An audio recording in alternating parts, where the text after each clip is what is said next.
sat down to write and you were doing your research, you were deciding which stories to use, and you were, using the stories of others. Did anything surprise you with your research or the stories that were coming? Did any like aha moments happen for you or even awakenings for you? It's a really interesting question. I don't know that there was particular stories because I've known a lot of these people that I tell stories of for a really long time. So to have been able to watch it unfold over the years and to kind of dig in a little bit more, I would actually say interviewing my father about my grandpa's schedule. And so right at the beginning, I really talk about what my grandfather's schedule was, where he went and worked on an assembly line in the Detroit area, automotives, and then he also had a family store, so he would be leaving the house at 5 a.m. or so.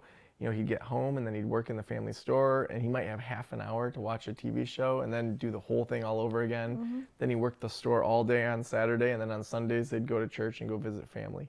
To just hear from my father's perspective just how busy my grandpa was, and my grandma. This is a generation that wanted to, he was the first, his parents came over from Poland, and so he's the first generation born in the States. And to then say that I want to raise my kids, and he made all these sacrifices, but his life was not of his choosing for the most part.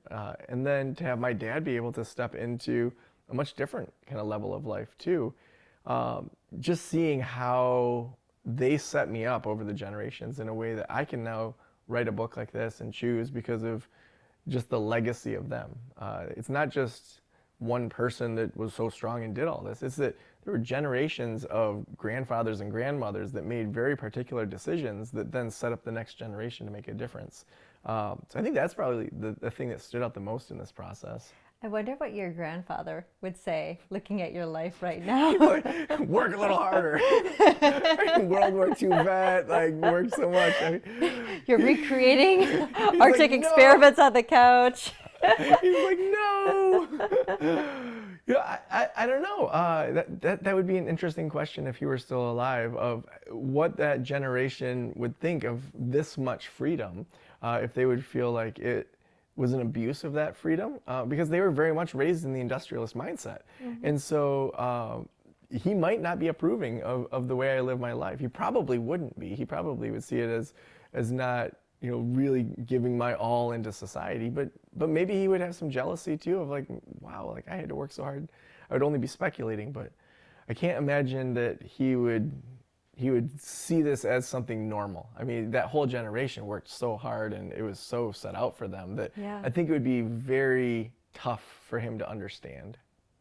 Yeah, it is. It would probably seem very luxurious, right? Yeah. To be, I've long said, right, I'm idea rich, time poor. They were probably very, very much time poor.